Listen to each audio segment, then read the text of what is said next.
Morning. Thank you for chatting to me in the chat box. It's always nice to have people talking to me.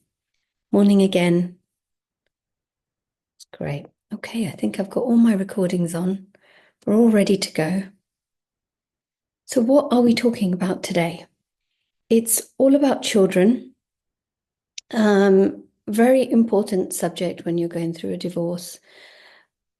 So, just having a look, I'm at the beginning. No application submitted, no papers signed. Okay. I have the decree absolute, but not the finance sorted. I'm just starting my divorce process. He insists we work out amicably. Yeah, great. Thank you for sharing. So there's quite a few that are just about to start their process. So hopefully day one was useful to give you an overview of how the whole process works. Day two was all about finances, and I do have to skim through it. There's so many things I could talk about when it comes to finances, but obviously for time purposes, I can only give you an overview. Of course, you can always keep the things amicable when you're going through a divorce, and that's what you hope to do. But remember, amicable, people use that word, and it doesn't have to be that you're friends or that you're able to sit down and talk things through yourselves. Um, Really, when we're looking at a couple being amicable, it's just that they're able to get to agreements, sometimes with help, sometimes without help, but they're able to get to an agreement and around the finances, around the children, and around other things as well. So it doesn't matter if you need help to get to that agreement, you've still managed to keep things amicable. It's very difficult when you end up having to go to court on different elements of this. We want to try and avoid that as much as possible. But equally, you have to bear in mind that sometimes it's necessary. And I often will say to my clients, don't go to court. Let's try and do this without. It's better for you. It's more cost effective. It's less stressful. Once you get into all this litigation, it's likely that that relationship between you and your ex is affected. But actually, sometimes it's necessary to go to court for whatever reason. I may encourage my clients to go to court just because we've tried everything and nothing has worked. And sometimes there may be a reason why going to court is the best thing. For example, we might need a court order to get information about different bank accounts if it's finances. We might need a court order to stop somebody from selling a property, again, if it's finances. If we're talking about children, we might need a court order to stop that person from removing the child from your care, for example. So sometimes it's necessary. But yeah, I like to see that you are trying to work things out amicably. But don't forget, sometimes I hear this, that let's keep things amicable, and they don't want you to get any advice or help. But it's important that you are well informed and you know what you're doing so that you don't end up with an agreement that isn't right for you. In finance negotiations and have two infant children. Thank you for sharing. Okay, so let me share my screen. I'm keen to get going because probably if you've been on these sessions before, I like to talk and I have a lot to say as well. So let me that didn't work out well. So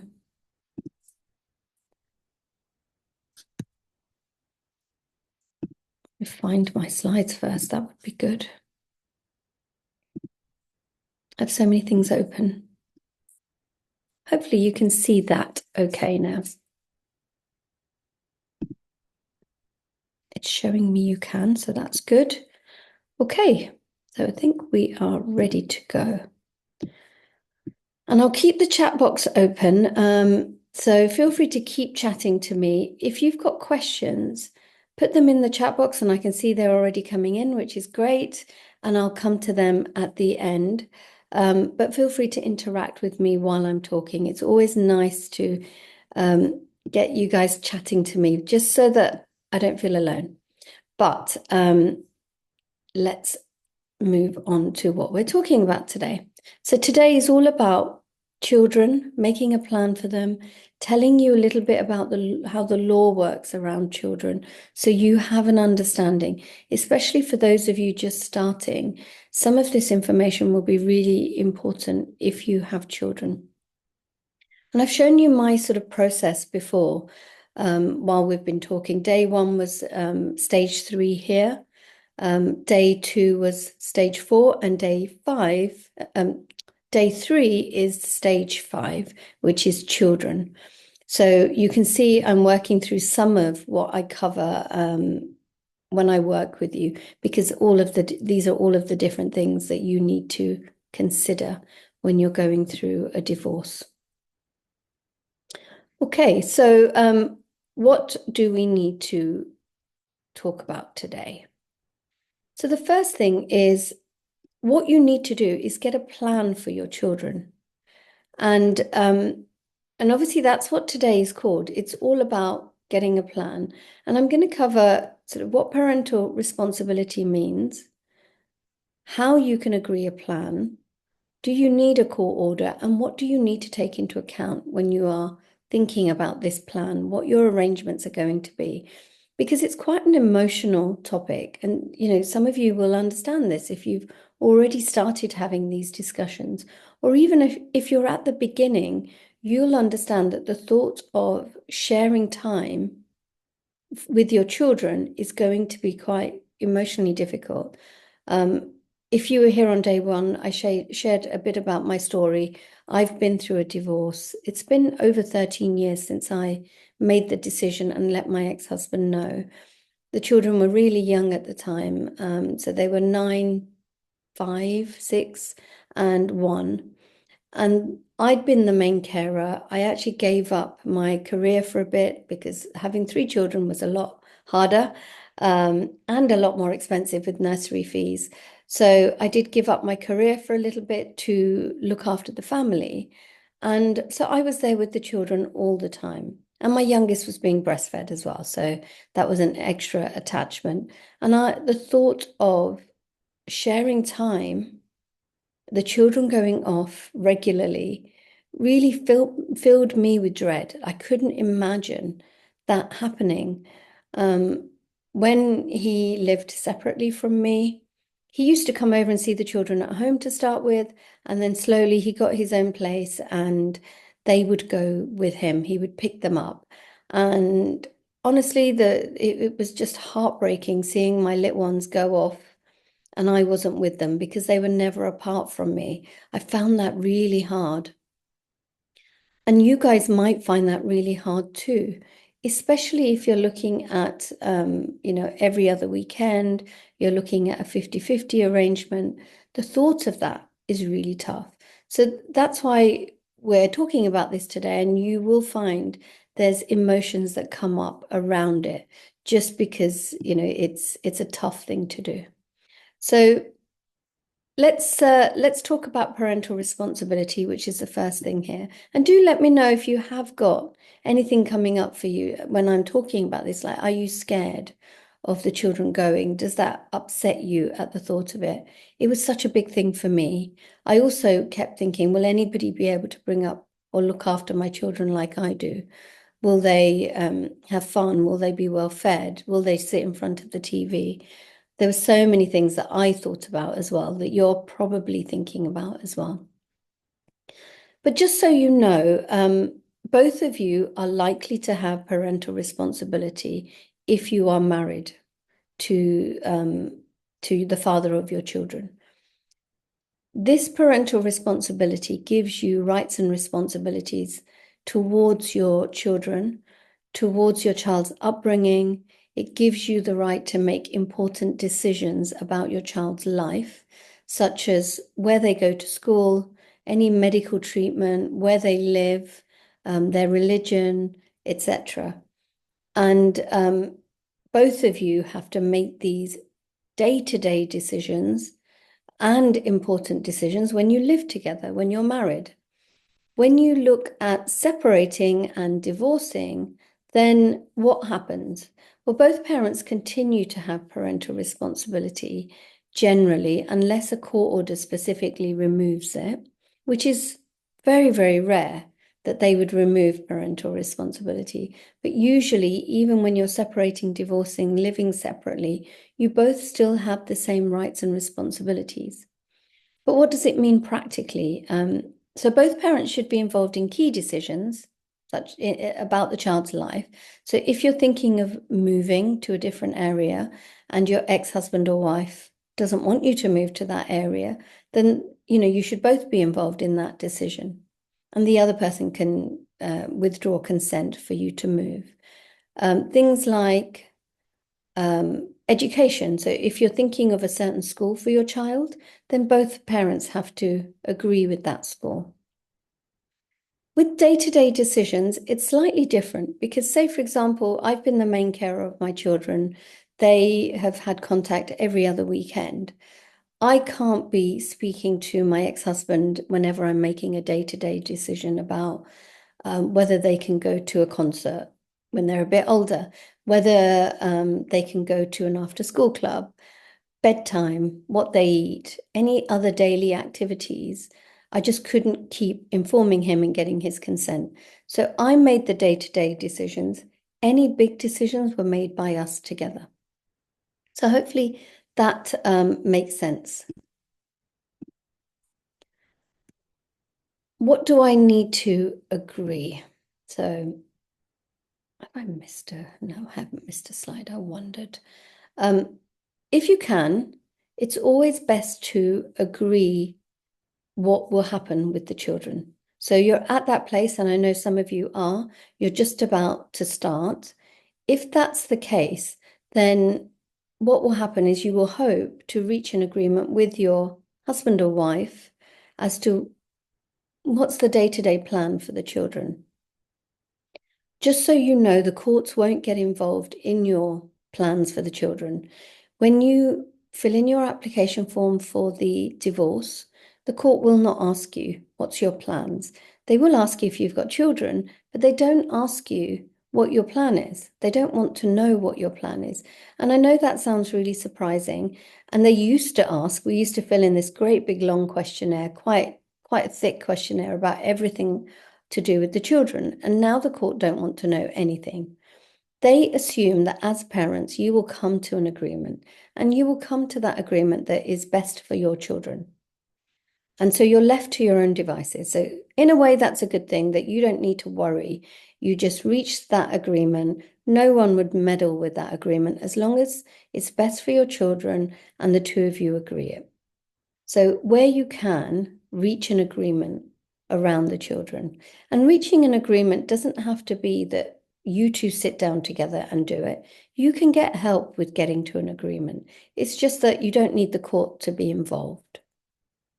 So the kind of things that you need to think about is, where will your children live? I mean, it could be that they live mostly with you or the other person. It could be that it's shared care, which is equal time. And equal time can mean 1 week you get 3 days, week 2 you get 4 days, and vice versa. So you keep going like that, week 1, week 2, week 3, week 4, so that you are in a month, in 4 weeks, getting equal time. Some parents will do it so that they do 1 week on, 1 week off, because they feel that's better for their children. Some parents will do it so that Monday, Tuesday, they always have the child, Wednesday, Thursday, the other person always has the child, and then they alternate weekends. So lots of ways of doing that.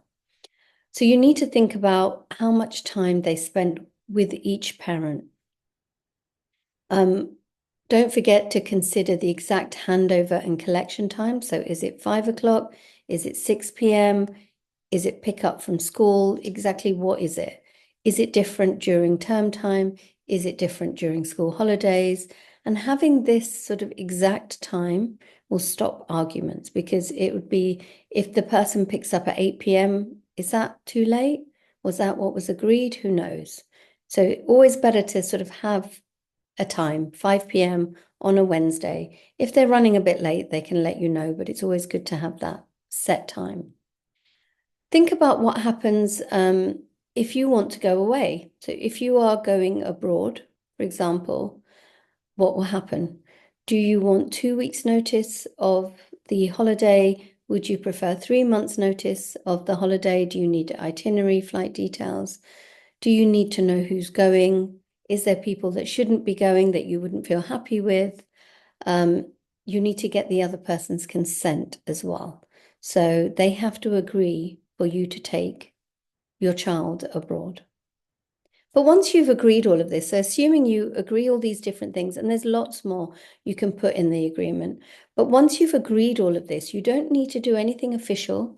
There's nothing that needs to be sent to the court or to social services or anything like that. You can either just send each other an email, you could write it down into a document, you could send a text. You might not have anything like me. I've not had anything in writing. We kind of got to the point where he was happy with every other weekend. That's what he wanted. That's been running for a long time. So we don't really have anything in writing. But I still say to you, it's better to have things in writing. What happens if you can't get to an agreement? Because sometimes for some of you, you won't. You can't sit down together and talk it through. You can't get to this agreement yourselves. And as I said, there's other ways to get to an agreement. You might ask family or friends to help you. So what they can do is be that middle person helping you agree something. You could go to mediation. That could be an option. A mediator is a neutral third party. And I'll talk a bit more about these sort of options tomorrow, about the different experts in the sort of divorce arena. But a mediator can be a neutral third party that can help you get to an agreement. If you still can't get to an agreement, then there is a possibility that we're looking at court proceedings. You may need a judge to make decisions for you. But just so that you're aware, when you go to court, the judge keeps sending you out saying, reach an agreement. And obviously, they want you to get to an agreement. But if it's still not possible, then the judge will make a decision for you if you need them to. If you need to go to court, then you can apply online. And there's usually a fee which changes. So I won't sort of talk about what that fee is, but it regularly changes. So you'd need to look up what the fee is. You can get help with fees if you're on benefits or on low income.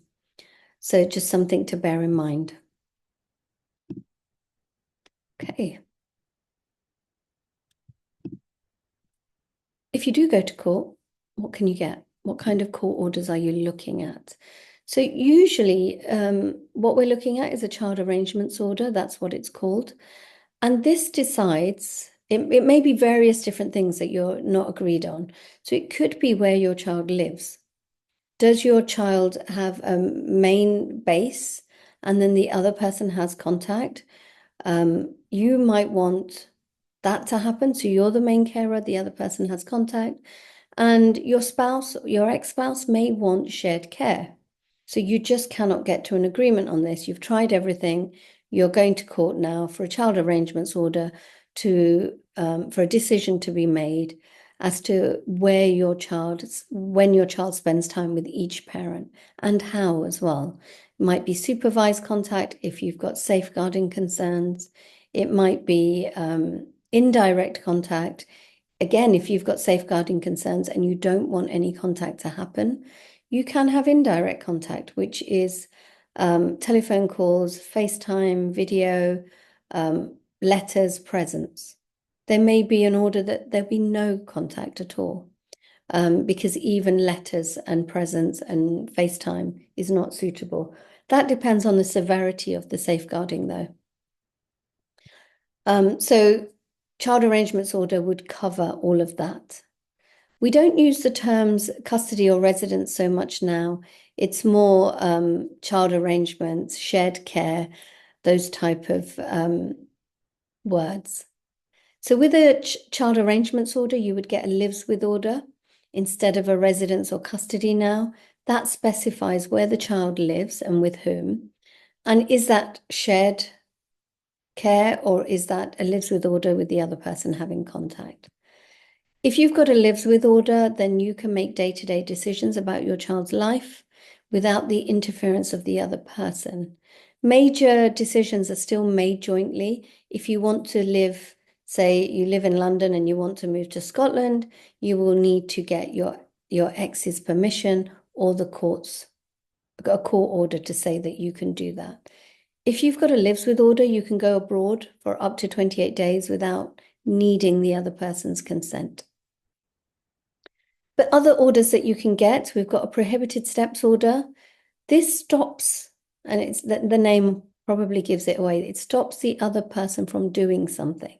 So say, for example, you found out that your ex was planning on taking the child and going abroad where their family is.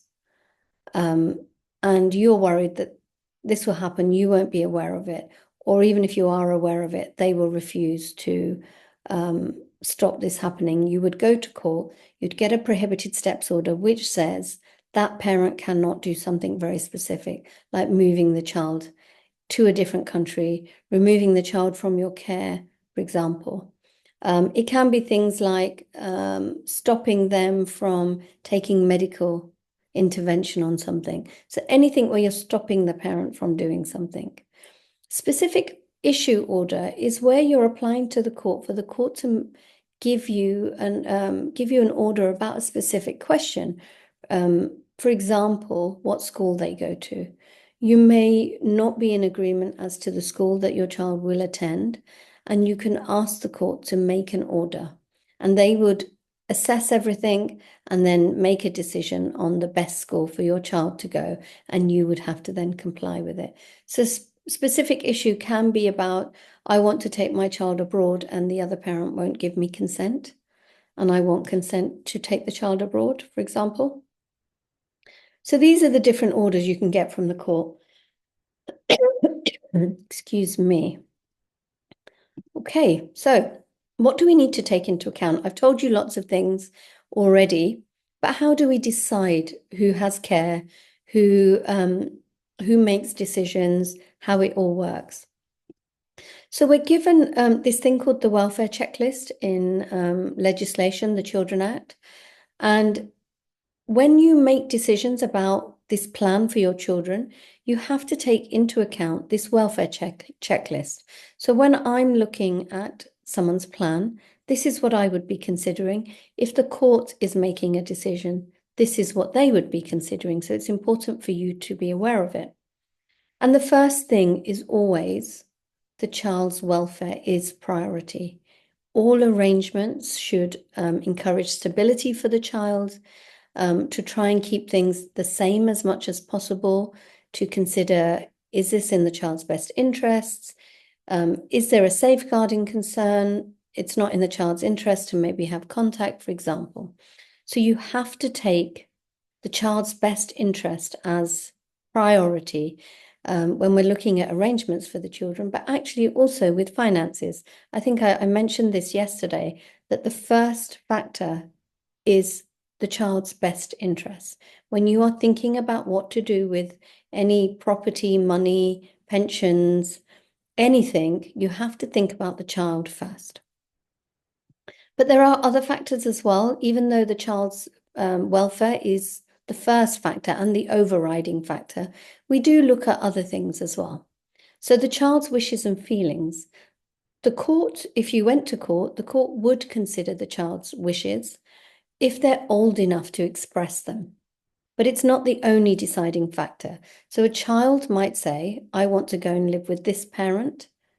But actually, when we look at their best interest, it's not in their best interest to live there. And so, although it's taken into account, it's not the only factor. And lots of people ask about this because they are always worried. Well, my child would say they want to live with parent number 2, not me. Does that mean that it has to happen? Well, not necessarily. We need to take lots of factors into account. So older children, typically 12 and above, are given more weight with these decisions, for example. So if a 14-year-old says, I want it to be like this, that's taken into account more than a 5-year-old saying it. So who asks the child? So there's an organization called CAFCAS. You may have come across CAFCAS If you are in court proceedings, then CAFCAS would be speaking to your child. And CAFCAS is the Children and Family Court Advisory and Support Service. And it's almost like social services, but through court proceedings. They would speak to your child if you're in court proceedings and in a roundabout way ask your child. They wouldn't want to ask a 5-year-old directly. So although they're speaking to your child to get an idea of the situation, they wouldn't just say, where do you want to live? So they know how to ask in an age appropriate way. And they may get an idea of their wishes and feelings, and they would probably put it in their report to the court. So the court is aware of the child's wishes and feelings. Doesn't mean that they would necessarily go with what the child is saying. So a 14-year-old might say, I want to live with parent one because their school is nearby parent one's house, their friends are nearby. The court may say, great, that could be what we do. Is it in the child's best interest? And what about all the other factors as well? So it's kind of a balancing act. So I hope that makes sense to you. Next is the child's physical, emotional, and educational needs. The court will want arrangements to meet the child's day-to-day needs, including physical needs, a safe, secure home, adequate food, clothing, healthcare. So all of these things need to be met. For example, if your child has a physical disability, then and your house is specially adapted to meet that need, and the other person's house isn't, it may be that the child has to spend more time with you so that their physical needs are met.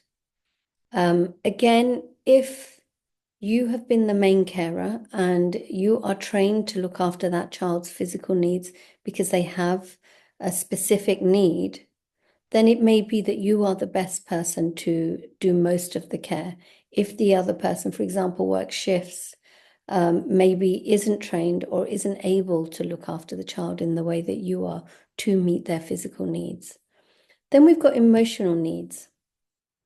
This is where the person is able to offer a stable and nurturing environment that promotes a child's emotional well-being. So it's different things that we're looking at there. For example, if you have a child with special needs, then it may be that one of you is able to best cater for those needs.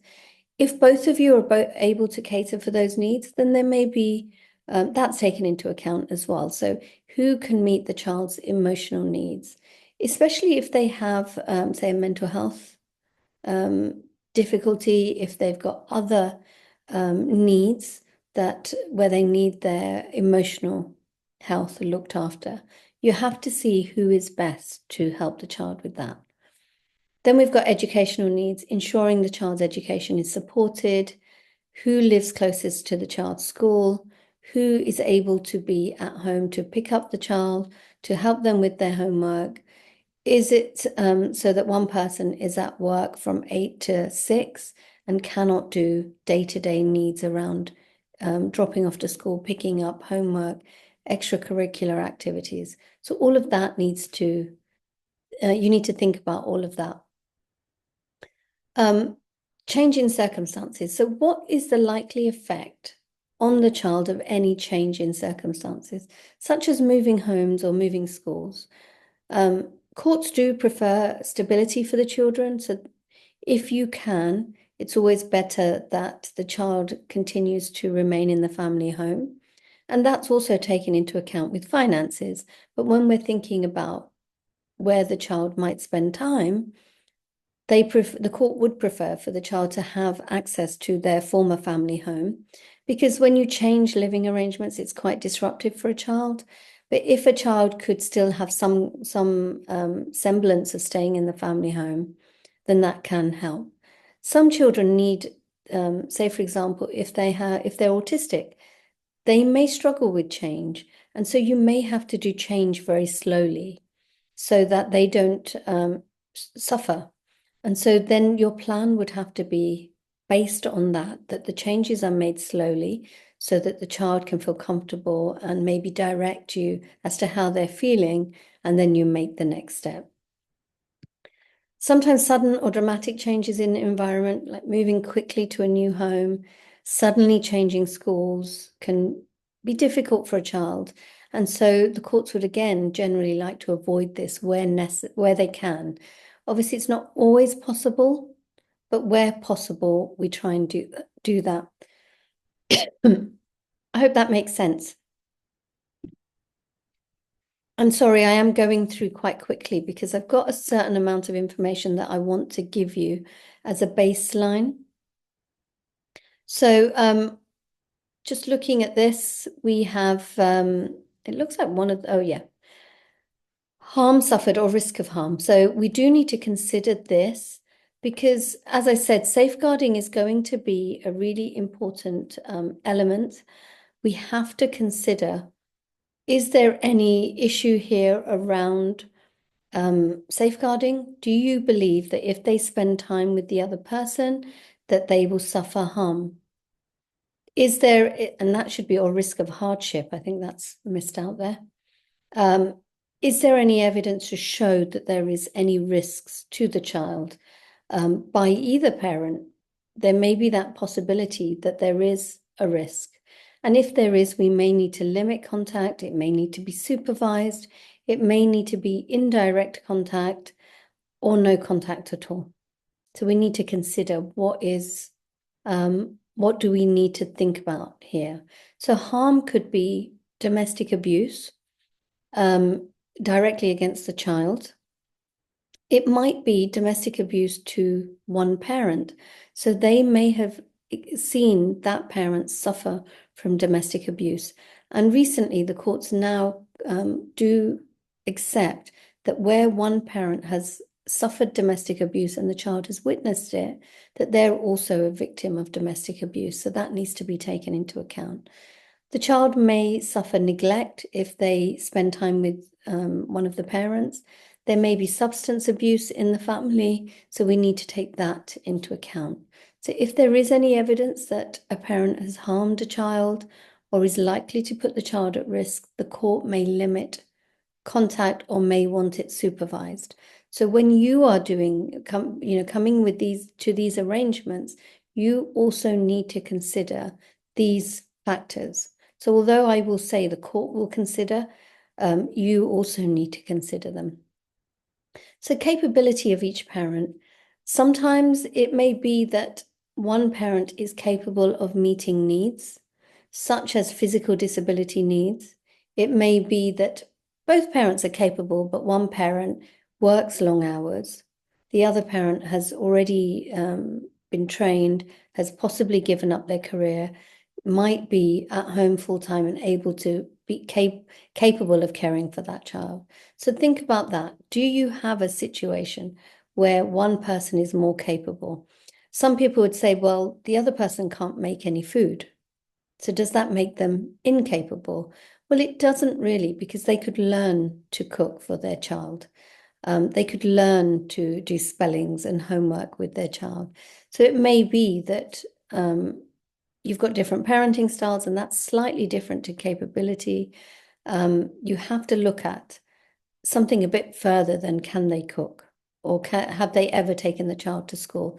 If they are willing to drive the child to school or walk them to school to make dinners for them, then they should be given the opportunity to do that. The child's age, sex, and background, and anything else that's relevant. The courts will consider the child's age, their gender, and any other unique factors that could influence arrangements. For example, if you have a 1-year-old who's being breastfed, then it may be that there's no overnight contact, for example. It may be that contact is a bit shorter to allow for this unique circumstance. Whereas older children may be more independent, they may, contact may be 50-50, for example. So you need to think about anything else that might be relevant to the child that we haven't mentioned already.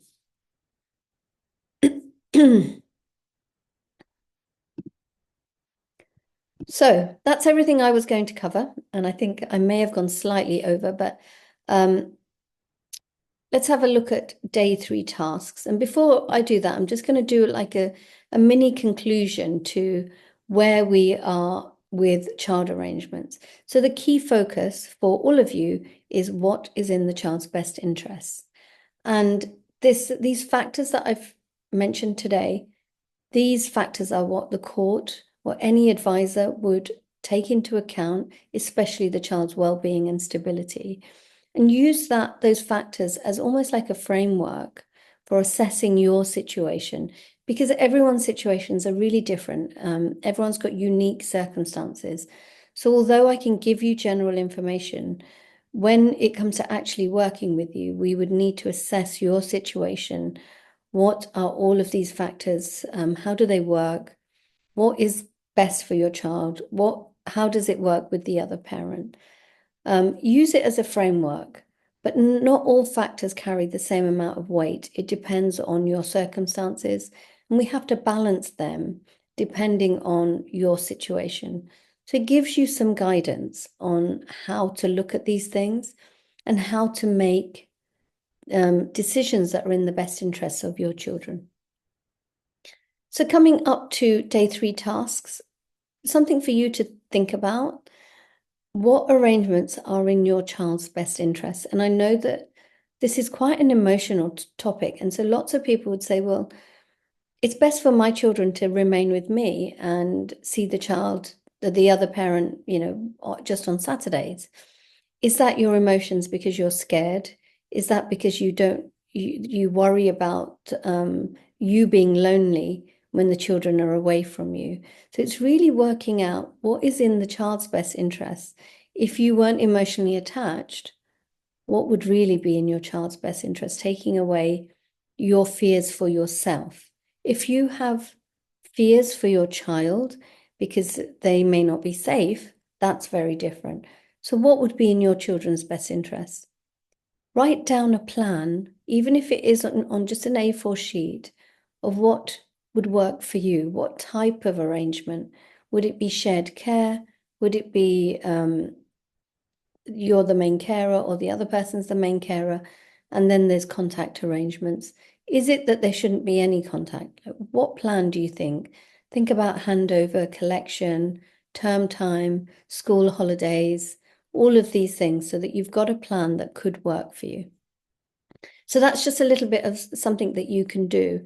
And before I move on, lots of you have asked me, how do I support clients? And this is the main area, the main way that I support people. So I have a fixed fee support program, and I'll just go into it a little bit today. I'll talk a bit more tomorrow. This fixed fee program brings everything you need through your divorce. So it's for 6 months, and actually for a week after this finishes, you'll get 7 months for the price of 6. So it'll be 7 months of weekly calls, being able to reach me on messaging support, getting templates, resources, information really on, say, like a parenting plan. Help me create a parenting plan. What's in the best interest of my children? How do I put it in writing? And we work through and we get it put in writing and then get it agreed with the other person. With finances, we're looking at financial disclosure.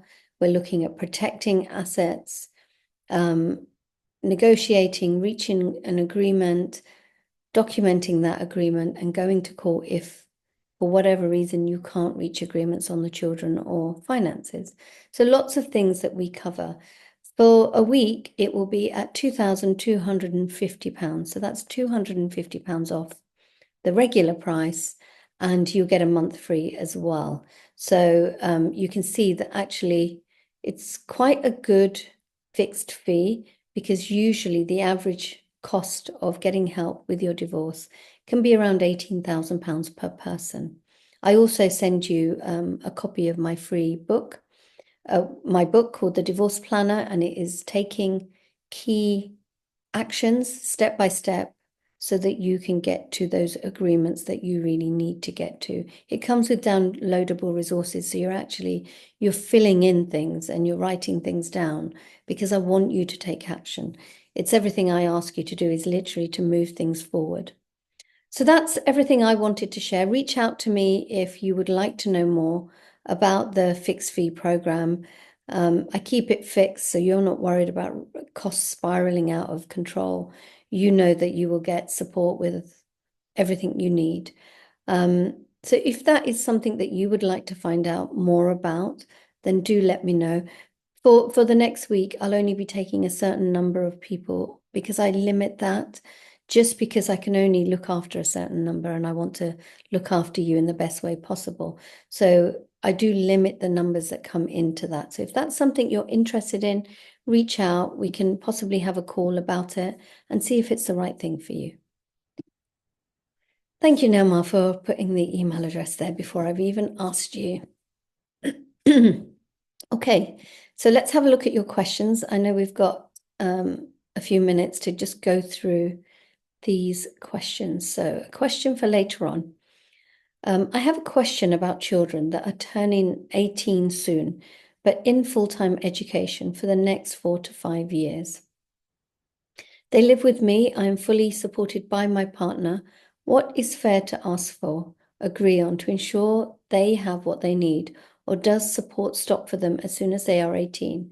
So if we're talking about child maintenance, which is kind of financial support, then child maintenance is, it stops at 18 unless they are still in full-time education. And full-time education is not necessarily undergraduate education. So you need to look at the full-time education specified by the Child Maintenance Service and see if your child fits into one of those.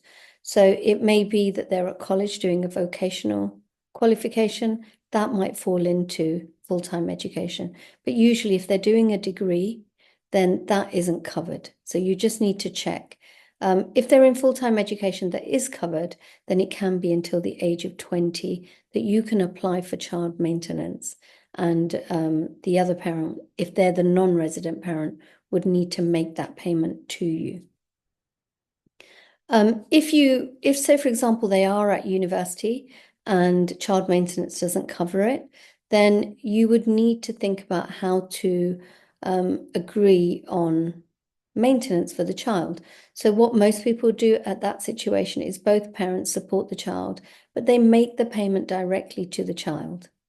So if your child is at university, is renting a place, you work out what their expenses could be. They may have a loan, but both of you may put, say, £300 towards the child and pay it directly to the child. So that could be how you arrange it, but that would be by agreement. If the other parent says no, there's not much you can do unless it's in your consent order.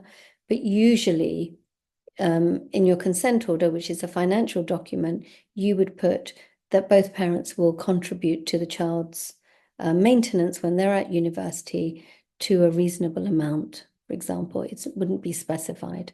I hope that answers your question.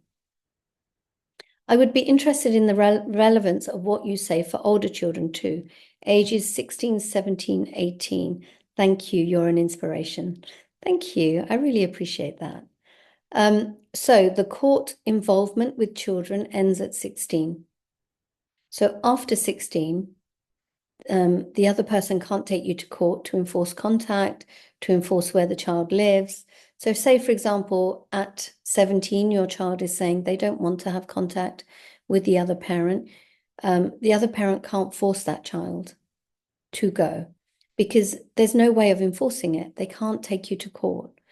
At 16, 17, 18, it's really hard to drag a child to contact, saying that's really hard at 15 and 14 as well. But you can imagine at 17, they'll vote with their feet. They'll do what they need to do and make the arrangements that suit them. So actually at 16, 17, 18, the court's not involved. Nobody can bring a court application. So almost they make their decisions as to what's best for them. So I hope that helps. My children are 20 and 22. I will be solely responsible for them. Can you advise me? Okay, well, I'm not quite sure what you want to cover in that, but let me just talk a little bit about 20 and 22-year-olds. As I've already mentioned, they are unlikely to get child maintenance from the other person. So the other parent, who may be the non-resident parent, doesn't spend most of the time with them, wouldn't be forced to make payments to you for your children. You can't force them to go and have contact with the other parent, mum or dad. So they would be making their decisions on what they want to do. They can live wherever they want. If they choose to live with you, that's fine. You can't force the other parent to contribute to your household because your 20-year-old and your 22-year-old is living with you. Either you cover their expenses, like the bills and mortgage and whatever else. You could ask them to contribute if it's unaffordable for you to cover everything without child maintenance. So those are your options. There's not really much you can do. My children, I've got a 20-year-old and a 23-year-old. My 23-year-old lives at home. There is no contribution from their dad towards her. She's working, and I don't necessarily ask her to contribute to the household, but I do ask her to save a certain amount of money so that I know she's not wasting it. And as long as she's saving that, I won't ask her for a contribution. But if I did ask her for a contribution, I would probably save it for her. So yeah, very difficult situation, because when they're 20 and 22, they still cost money. They might not be able to afford to contribute, but that's not something that you can do anything about. Next question. I can relate. Child arrangements is my only dread, worry, and fear. Yes, absolutely. It was mine as well. The threats of joint custody when they don't actually have capacity to parent, even basic parenting. So, yes, above finances, this is my main worry. What I find is sometimes people would say that they want joint custody when they actually don't. It's a way of scaring you. It may be that if you don't agree to my financial agreement, then I'm going to go for joint custody. Quite clearly, they don't want joint custody. They just want the finances sorted out, and the finances to go their way. Finances and children are completely separate. So they're linked in the way that if the children live with you mostly, then obviously that's taken into account. So if, for example, like in my situation, I had the children my ex-husband had the children every other weekend. So I had 2 weeks, he had 2 days. I have 2 weeks, he has 2 days. So I'm doing most of the caring. So it was difficult for me to work back in practice doing 50 hours a week, 40 hours a week with young children. So that was taken into account in my financial settlement. So it's relevant to the finances, but you cannot say that I'll accept a lower settlement if you give me more time with the children. That's almost a dangerous thing. Some people would say, well, if I pay maintenance, I should have this as sort of contact arrangements. And it doesn't quite work like that. Some people would say, if I don't have contact because there's a safeguarding issue, I won't pay maintenance. It's not linked. So think about whether this threats of joint custody when they've never looked after the children is actually true. Sometimes it's said to hurt you. Sometimes it's said to make you scared. Sometimes it's just said to keep you under control. So is that what's happening here? If you even said yes to joint custody, would they step up? Would they actually do the things? Because sometimes it's very hard for somebody who's never done it to suddenly be responsible for the children 50%. They've never wanted to be. But also do bear in mind that when divorce comes along and it becomes a reality, that actually some parents, even though they've never been involved, want to suddenly be more involved. And they want to learn how to parent. They want to learn how to cook. They want to drop their children to school. And the courts would give them the opportunity to do that if they want to learn. It is a real worry, but I worried about it a lot. And we took it really slowly with contact because he hadn't been involved with the children. And also we had a 1-year-old. So we kind of phased it in very slowly so that the children felt comfortable, but actually he felt comfortable too, because he didn't feel comfortable taking all three of them out anywhere. And clearly, if you're going to have the children, you may have to take them in the car together and, be out for 3-4 hours. He hadn't done it. He was worried about it. So we just did it really slowly so that everyone felt comfortable. And I felt comfortable as well. This was partly I had to learn to let go. The other parent does not want to pay child maintenance. Okay, you can make an application to child maintenance service. Um, I'd never had to do that before, but I did recently. And it was actually a really good experience for me. They were very quick. Within a couple of weeks, I had a calculation. And if the other person doesn't pay, they can enforce that. They can take it directly out of that person's salary. So you don't have to worry. It's definitely worth considering doing that. They will every year assess that parent's income and give you a new calculation. So if that person's had a big bonus, if their salary's gone up, you'll get your new calculation. And so you're not worried about asking. So I would definitely recommend it. You can do it online as well. The child is used as a weapon in the decision-making process. If you go for less money, I will go for less custody or contact, is what I regularly hear. Yes, I hear this all the time as well.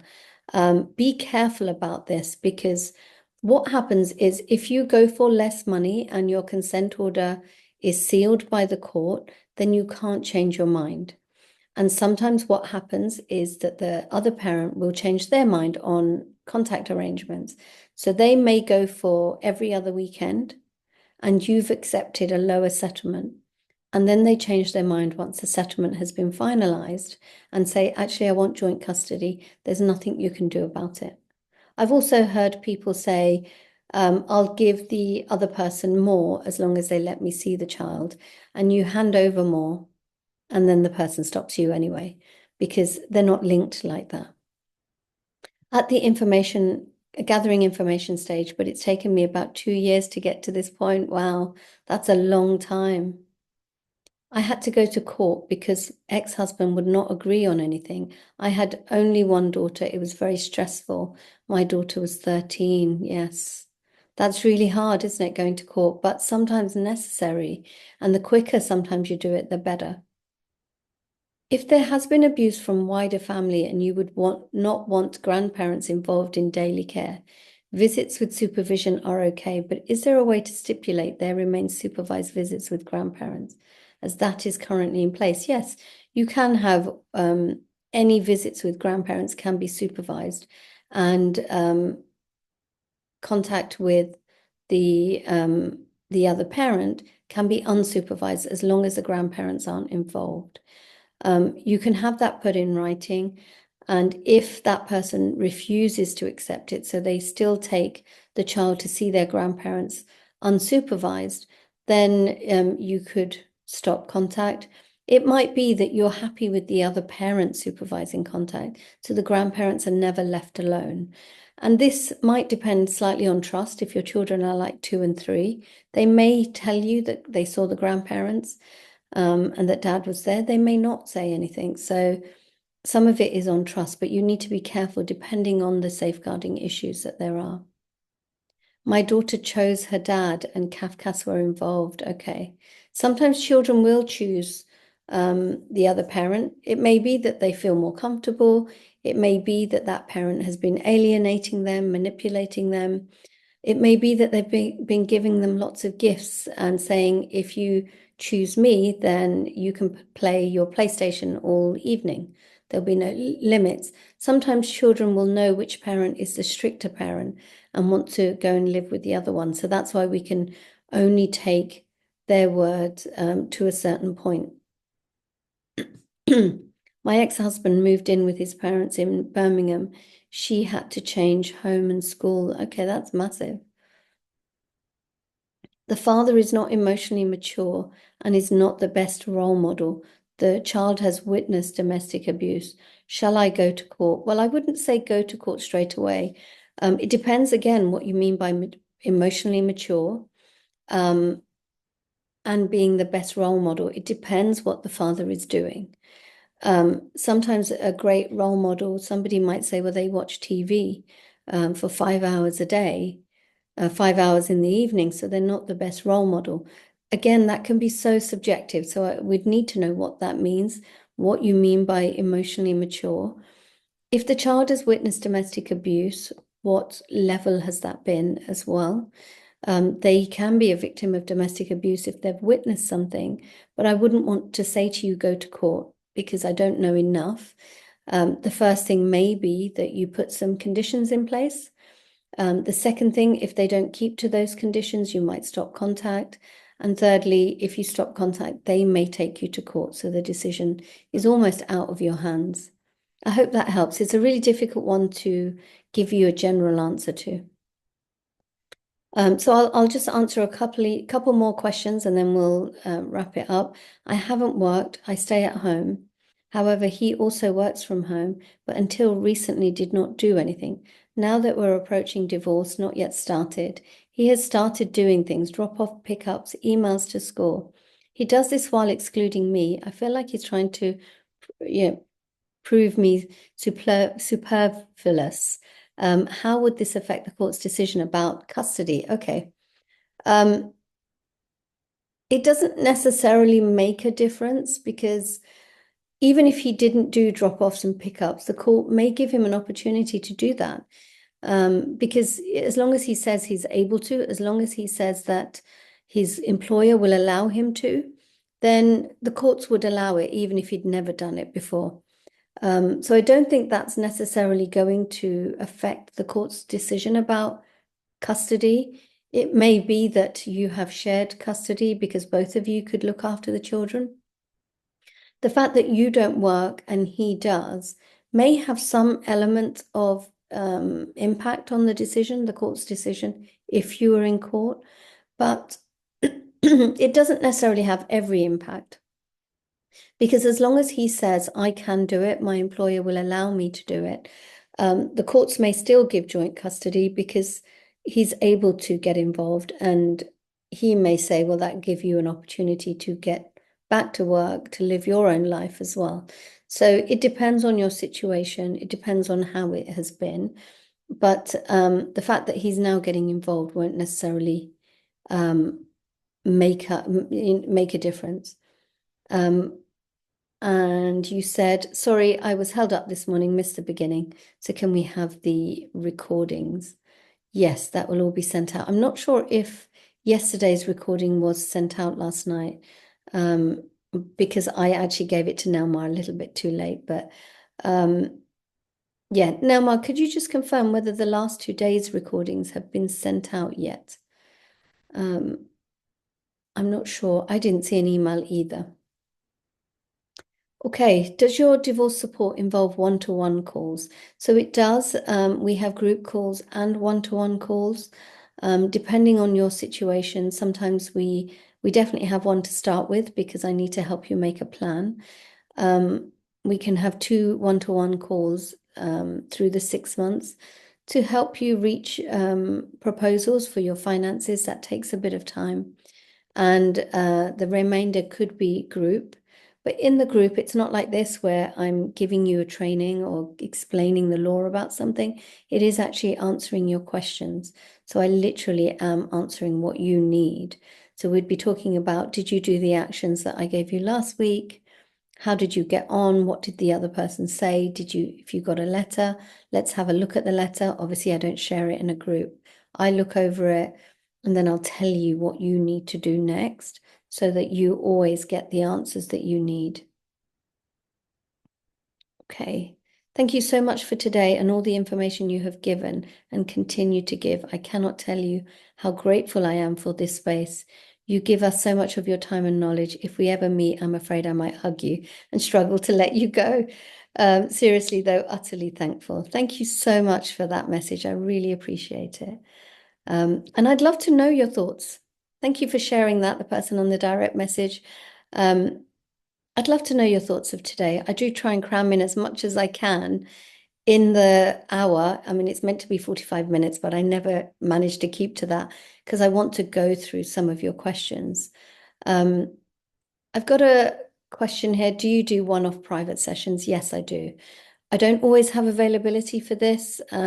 Sometimes, depending on my diary, I can't fit it in. But if I am available, yes, I can fit in a one-off private session. Great session, many thanks, no problem. Do let me know your thoughts if you found this useful. Are you looking forward to tomorrow? Tomorrow, I am, while you're letting me know your feedback, I'll talk to you about tomorrow. I'll be talking about the different experts involved in the divorce process and how you can keep your costs down because it's really important. People talk to me about spending 30,000, 50,000, 60,000, and it scared me. If I was going through a divorce and I didn't have legal knowledge, I would be really frightened at somebody saying they'd spent 50,000 pounds because I didn't have it. I would have struggled to find £1,000 at that point when I was going through my divorce, because I wasn't working. And so it's really important that you keep your costs down. And if you need to get help, you choose your experts correctly, but also at the right time. So I just want to talk to you about keeping your costs down, getting support, and I'll tell you a bit more about how you can work with me as well. So looking forward to seeing you guys tomorrow. Lots of feedback here privately as well. So thank you so much for sending the feedback over as well. There will be a replay for tomorrow too, so look out for that. And I'm not sure if the replays have gone out yet. But Nelmar will be sending out the replays for all three sessions, hopefully today if they haven't gone out already. Sorry, it was me. I had calls straight after and I got really busy yesterday, so I didn't send him the recording, but I will send it as soon as I can today so we can get them out to you. And even when you get the replays, if you've got comments, I'd love to see what your thoughts are. So do feel free to email back and let me know. Okay, enjoy the rest of the day. I hope you found today useful, and I will catch up with you tomorrow. Take care. Bye bye.